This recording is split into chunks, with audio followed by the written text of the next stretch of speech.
Hey, hey, hey, hey, hey, hey, hey, hey, yeah. Hi, y'all. Happy August. It's so nice to be with you today. If you don't know me, my name is Jessie Johnson. And literally 5 years ago, I was still coaching math teachers working all over New York City in the public schools of Manhattan, Brooklyn, Queens, and the Bronx. And it was around this time, 5 years ago, that I started to feel like, okay, it's enough already. I'm beating my head against a wall. Things are not changing in the way that I want to see them change. What am I going to do? What am I going to do with myself? As I reflect on that now, one of the things that I'm really aware of is that I was probably pretty unhappy at the time. And I thought that was a bad thing. I thought it was a bummer that I was so pissed off about my work, so frustrated and disappointed and wanting more and not seeing it happen, not seeing it transform. When I look back on that now, however, what I understand is that the extent of my frustration, the intensity of my impatience, the extremity of my anger was an indication of what I'm experiencing now. I was feeling already the promise of what was coming that I couldn't even imagine yet. And the frustration was a reflection of the gap. The anger was a reflection of how much more was here for me that I wasn't yet saying yes to. This is the law of polarity. Everything is two things, right? Whatever it is that you have in front of you has a non-material side. And I don't want to say imaginal because that makes it seem like it's not real. It's real. It just hasn't come into form yet. And so often when we are in the thick, in the heat of our most intense anger, anguish, heartbreak, devastation, when our world feels like it's falling the fuck apart, those are the moments when, if we can wake up inside them, what we can choose to know is that there is promise of more. That amount, however intense it is for us, that intensity, but in the opposite flavor, waiting for us. Here, waiting, knocking at the door. Hey, hey, hey, you there? You listening? You there? You listening? I'm here. Let me in.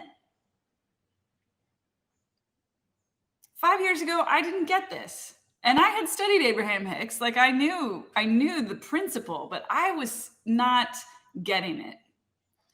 In my day-to-day experience, it didn't make sense to me. It took me, the last 5 years to figure this out. Not just intellectually, but experientially. And I still miss the memo sometimes, right? Like over the weekend, Shri and I started, we're looking for our next home. There's no rush. We love this home. It's like it's so great and we're just getting better, right? But I like went into the little spins. We saw this. I first of all wanted every place, which is ridiculous. I don't actually want every place, but that's just like I'm like, I want, gimme. And as I noticed, okay, I'm spinning. Okay, wait, this doesn't feel good. Immediately, this doesn't feel good. And Shri noticed it too. He's like, this doesn't feel good to me. Can you stop? Okay, there's something that I am missing, that this feeling is trying to show me. this feeling of overwhelm, this feeling of frustration, this feeling of impatience, this feeling of hunger, this feeling of unfulfillment, this feeling of lack, of scarcity is pointing in the mirror to the polar opposite of that thing.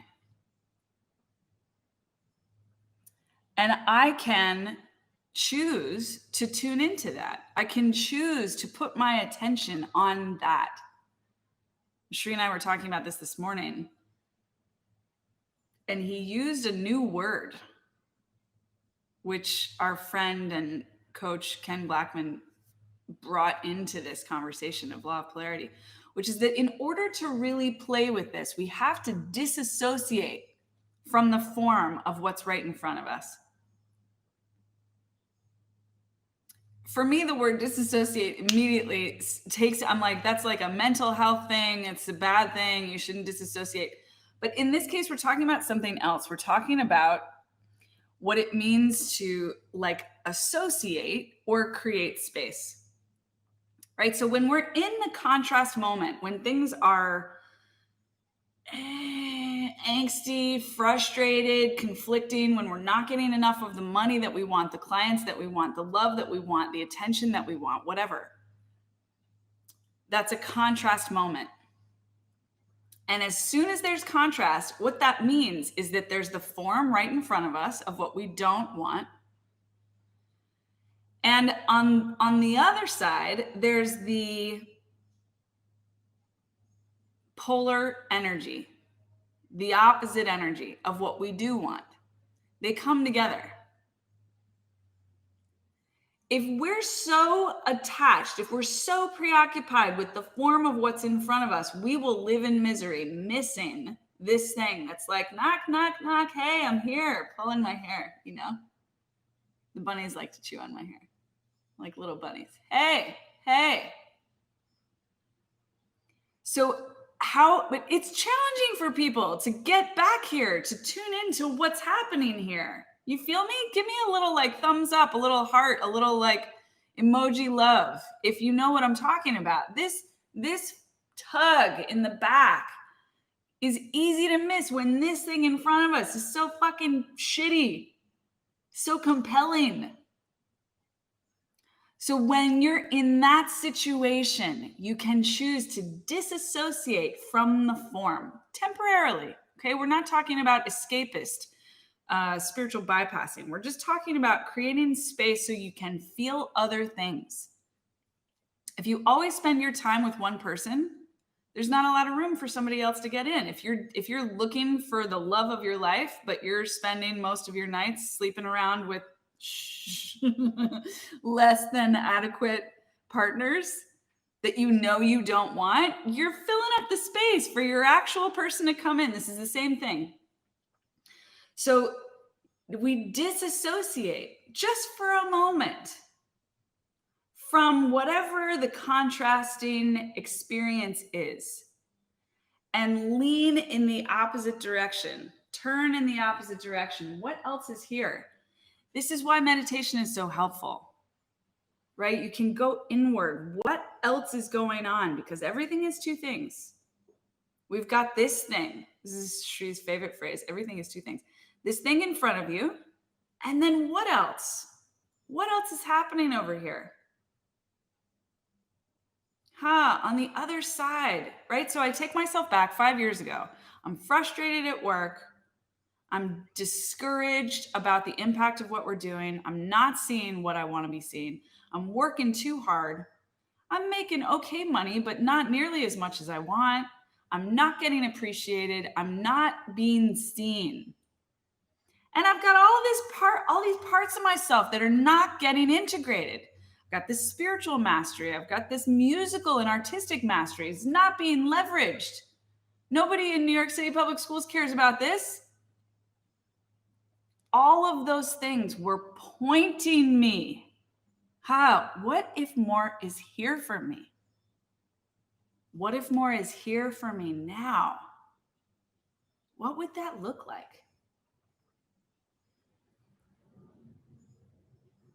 I couldn't see it until I broke the bond, the attachment with what was right in front of me.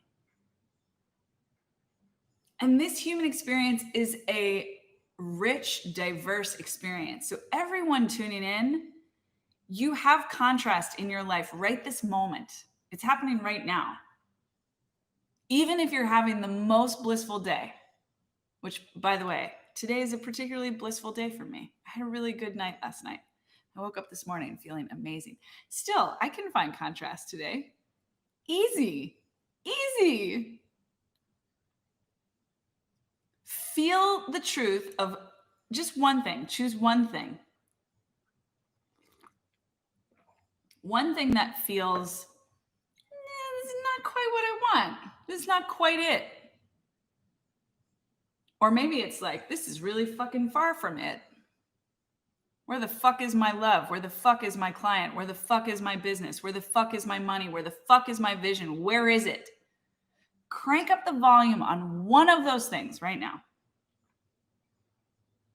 And if you want, you can post it in the chat.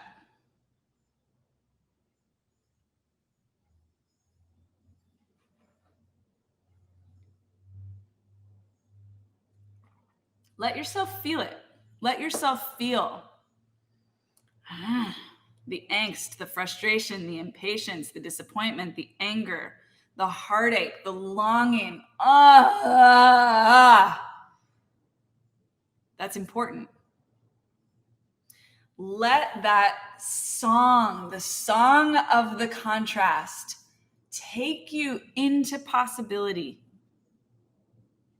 Disassociate once you get the song going. Yeah, Jen, where the fuck is my client? Where is she, he, they? Where the fuck are they? I'm here, I'm waiting. Where are they? Turn up, crank up, up. Let that be felt. Let that be loud. Feel it. Maybe you even make some sound. Literally sing that song into form and let the song carry you into possibility. You would not be feeling what you are feeling in this contrast if the other side of it wasn't here and here right now. Here right now. Right now. Not coming from Minnesota, not coming from Alaska, not coming from Mongolia. Here. In your house with you.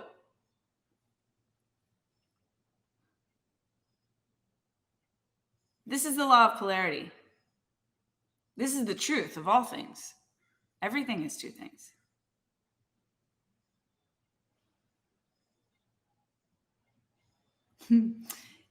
The irony is that in order to disassociate, you have to actually know the thing you're disassociating from. So I'm just going to stay with Jen because she was brave enough, willing enough to say, where is my fucking client? So we'll run with that one. Where is my next client? Anyone who's in business, we all need next clients. There's none of us that are exempt from that. Where are they? It's okay to feel impatient. It's okay to feel angry. It's okay to feel a little righteous. It's okay to feel whatever you're feeling. Your feelings are your feelings. Let yourself know what it is. I'm impatient. I'm angry. I'm frustrated. I feel rejected. I feel neglected. This brings up my abandonment trauma from childhood. Like, this is a big feeling. And then, like a child, like an infant. Think about the infant that's screaming when its diaper is messy, when it's hungry, when it's cold. It screams from that place, and it knows on a soul level, not on a conscious level, because it doesn't have much consciousness in that. On a soul level, it knows that by demanding more, it will experience what it's seeking. Let yourself be like that infant. Crying out, I want it. I want more. I want more. I want more. I want more. I want more. I want more. I want it now. And I'll stomp my feet and scream and pound my hands until I get it. Know the thing. And then from there, that once you really let yourself be with that, then look, okay, wait. I wouldn't be feeling this if the promise wasn't here. Where is it? Where is this next client? I'm freaking stomping my heels into the earth, demanding this next client. They're here. There's no way I would be doing this, feeling so strongly if they weren't here already. The intensity of my feeling is proof of their existence. The intensity of my feeling about my longing for this client is proof that they are here and they're here right now. Right now. Let me lean into that. Once you find that, then you disassociate. Disassociate from the complaint. Disassociate from the not being here and tune in. Oh, where are they? Yes, Lizzie. Yes. Where are they? Are they here? Are they here? Are they here? Are they here? Are they here? Are they here? Are they here? Are they here? Are they here? Are they here? Is it in here? Is it in here? What am I being guided to do to put myself in front of them? Here's the thing. Whether you're creating your next client or you're creating your next piece of art or you're creating your next relationship or you're creating your next dream home or you're creating your next job, doesn't really matter. Whatever it is that you are creating, if you are trying to get there from the complaining, it either won't happen or it'll be hard. Like real hard. So the complaint, the struggle, that's an important feeling to connect with because it launches you. That's your launch pad. But you don't want to get stuck there. No one wants to get stuck on a launch pad. Launch pads are for launching. They're for rocketing you into space. Hi, Chloe. So into flight, right? So you want to be flying. The launching can come from this. I want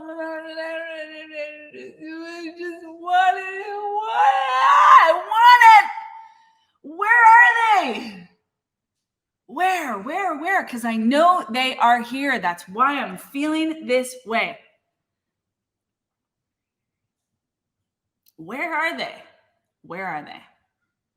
And so then when you tap in, tune in, turn on to what action or activity or move wants to come through you to connect with your next client, you're gonna have very different ideas and you're gonna feel very differently about them.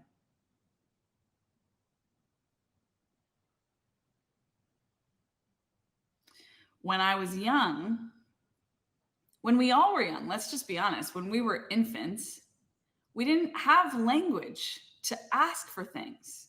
We just cried, right? And our parents had to figure out what we needed. My mom still will tell the story of how satisfying it was for her as my mother to know when I was super, super little, she knew what I needed. Because it was like one of three things or something. Like I needed the boob, I needed to sleep, I needed a change of diaper, maybe I needed an extra blanket. Like there were not that many possibilities, you know? And so even if she didn't know which one of the four it was, she knew it was one of those four. It was super simple, super simple. As I got older, things got more complicated. I didn't always know what to ask for. I didn't always know how to articulate what I wanted. And I wanted more than those four things. So it's a skill that we learn or don't learn to make requests, to ask for what we want, whether it's from another human being or from the universe. And it matters the energy with which we ask. It matters if we ask from a place of complaint, frustration, and expecting not to get it, or if we ask from an expectation and assumption that we will.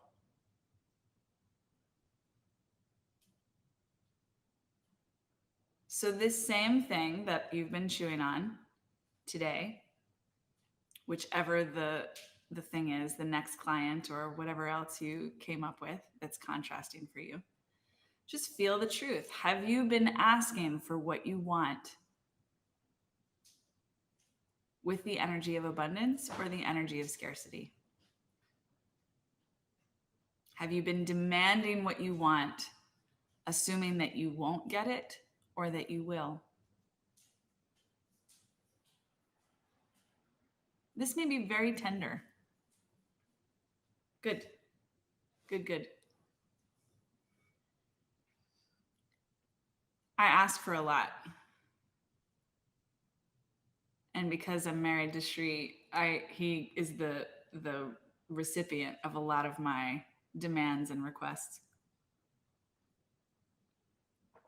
And so because of that, he is a phenomenal mirror for me.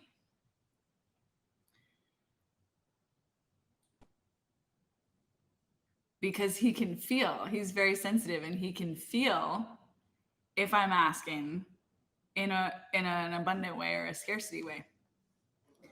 And what's interesting, he's taught me this through his reflection, and now we use this very explicitly with our clients. What we have learned is that when people make requests from scarcity, it doesn't feel good to the person who's receiving the request. It actually is counterproductive to getting what you want, to ask from a place of lack. And then we recently had a conversation with my father who was acknowledging this same thing. It was amazing to hear, like, oh, there's a lineage here. So he was describing what it was like, that he had this history of when he was angry, he would begin to make the list of all the reasons why it was right for him to be angry. And then he would present his argument to the person in who he was angry with, skipping the request altogether, just complaining. How many of you guys have been on the receiving end of somebody's anger when they're just busy convincing you, trying to convince you, of why they're right to be angry? How are you, Bully Muna? This is not pleasant. It's not fun. My clients get to be angry with me. That's like part of our work together. I'm a good person to be angry at. But in normal relationship, like this is not a fun foundation.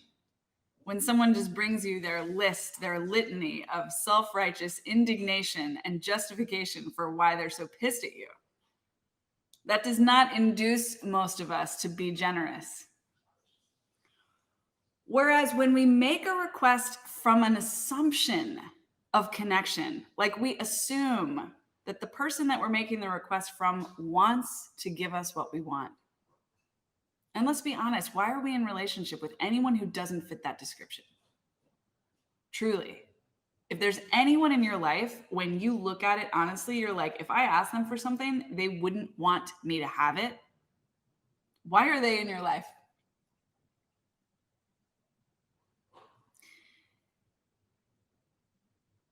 So let's just assume that you've cleared out all the noise, and the people that are in your life are the people who are for you. They love you. They want you to have what you want. They want to be a part of you having what you want. Then when you ask, and you ask from the assumption that they will want to participate, that's going to feel like acknowledgement to them. That's going to feel resonant to them. That's going to feel honoring to them. And then if they can give it to you, they will. And if they can't, there's a negotiation. There's a conversation that can be had. You can go deeper. Maybe they're not the person to give it to you. Maybe it's someone else. When it comes to the universe, There is nothing you can't ask for. When it comes to the universe, there's nothing the universe can't provide.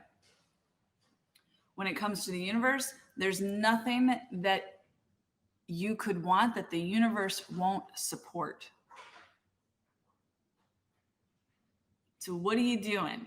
What are you doing with your scarcity mindset? What are you doing? No need for that. There is no need for that anymore.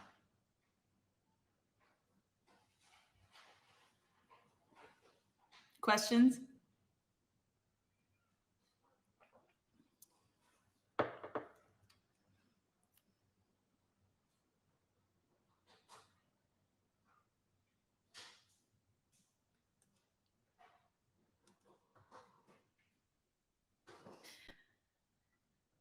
I'm turning 40 on Saturday. And when I look back at this 5-year turning point, it's not been quite 5 years since I started my business, but we're getting there. October, November starts to be like the official start.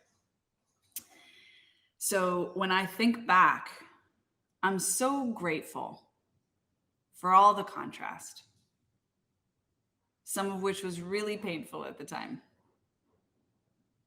some of which is really painful today.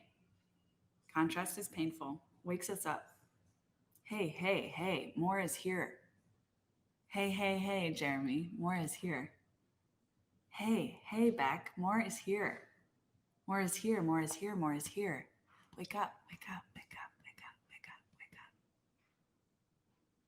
And so I share my story in service to you because I want this to be real concrete. Imagine me at 35, struggling, suffering, pissed off, impatient, disappointed, unappreciated, wanting more and not getting it, and not knowing where to turn. And feeling bad about feeling bad, right? Like feeling like I shouldn't feel bad. I shouldn't be impatient. I should feel better. Trying to soften the blow, soften the pain. Imagine that this version of me could go back and talk to her.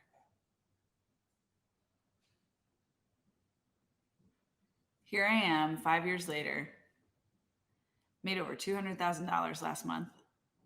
In 1 month, you heard me right, over $200,000 in 1 month.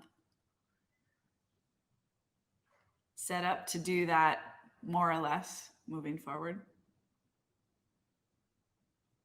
Running a business that I love, married to a man that I love, working with clients that I love, integrating all of my mastery in my business, expressing my full artistry in my business, living the dream, living the fucking dream for sure. Looking at the ocean, living in a 3-bedroom here on the ocean and dreaming of the next more beautiful, more amazing home that we could live in. Going back to talk to my 35-year-old self and saying, feel those feelings, girl, they're the right feelings. You should be impatient. You should be a little pissed off. You should be frustrated and wanting more because more is here for you. And it's here right now. More is here for you. You can't even imagine. If I tell you what's coming, you won't believe me. If I tell you that you're soon going to be a millionaire, running a 7-figure business, helping all kinds of spiritual teachers and healers take their businesses to the next level, you won't believe me. You'll punch me in the face if I tell you that. No fucking way. But that's what's here. That's why you're pissed off. That's why you're frustrated, because you're meant for more. Because more is here. Know it. Know it, my people. My people, more is here. That's the definition of human existence. More is here. And the contrast connects us to that more. Directly and through the law of polarity. Study it. Listen to David Nagel talk about it. Law of polarity. Everything is two things. Use everything to go deeper. Use everything to get more connected to yourself. Use everything to propel you into this next phase. Christina, you got to watch this. We're about to end, but this is for you. I'm telling you right now. Radhika, I feel your love. Thank you. I'm with you all. We're going to be taking next week off. We'll send out some more fun content for you, but I won't be live next week. So I'll see you live in 2 weeks. And holding you all in my hearts, always.